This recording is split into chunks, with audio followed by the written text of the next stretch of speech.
दिया है हाफिज साईं अरबाब अली हैदरी के जेको पुरानो माशाल्लाह रेडियो ते नातो पढ़ंदो अचो सुभान अल्लाह।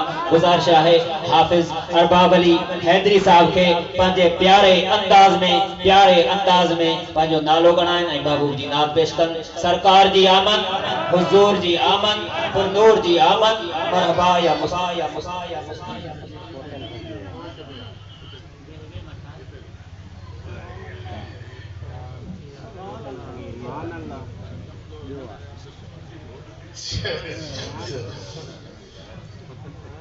सलात पढ़ो शौक़ मोहब्बत से बुलंद आवाज़ नंढा वॾा पोड़ा पक्का ॾाढा जो सल्लल्लाहु अलैहि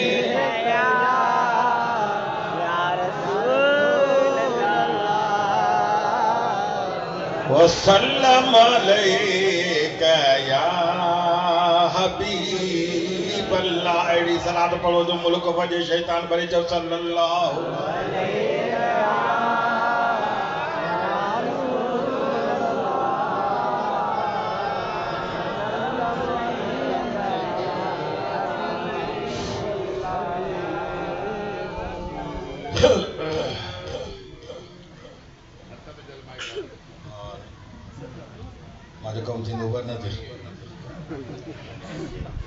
ओ झूले झूले झूलो अम्मा आमिना गर्दा झूले झूले झूलो अम्मा आमिना गर जंहिंमें मुहम्मद रथता हुजे सजण आराम पवीर।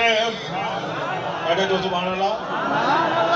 झूले झूले झूलो अम्मा आमिना गर्दा झूले झूले झूलो अम्मा आमिना घर जंहिंमें मुहम्मद रसता हुजे सजण आराम पवीर।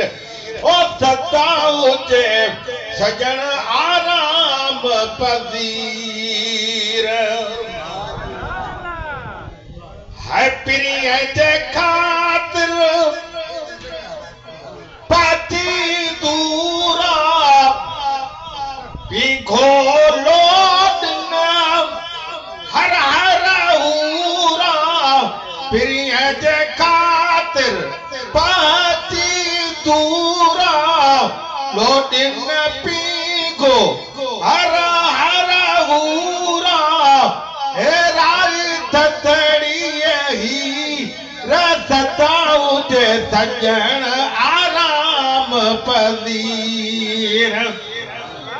झूले झूले झूलो अम्मा आमिना घर झूले झूले झूलो अम्मा आमिना घर जंहिंमें मुहम्मद रसता हुजे सजण आराम पवीर।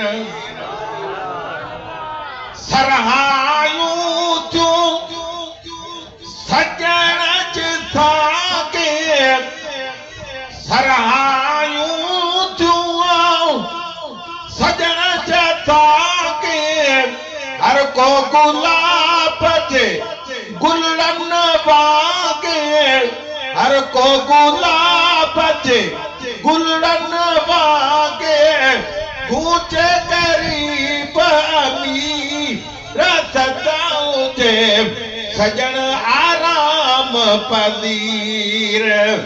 गूंजे गरीब अमी रसता हुजे सजण आराम पवीर।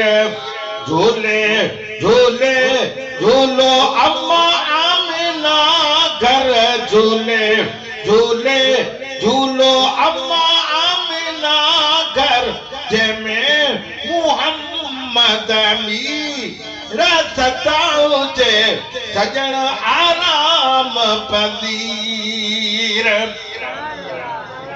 अल्लाह कयो वा वो कुर्ब सुञाणे अल्लाह कयो वा कुर्ब सुञाणे न त नात लिखण मां ये छा जाने नात लिखण मां ये छा जाने हाजी मखणो फकीर सदा हुजे सजण आराम पदीर झूले झूले झूलो अम्मा आमिना घर झूले झूले झूलो अम्मा आमिना घर जंहिंमें मुहम्मद मीर सदा हुजे सजण आराम पदीर। सुभान अल्लाह माशाअल्लाह। बिना देर खिताबे लाजवाब जिले जे हस्ती के गुजारिश कंदुस प्यारो आवाज प्यारो अंदाज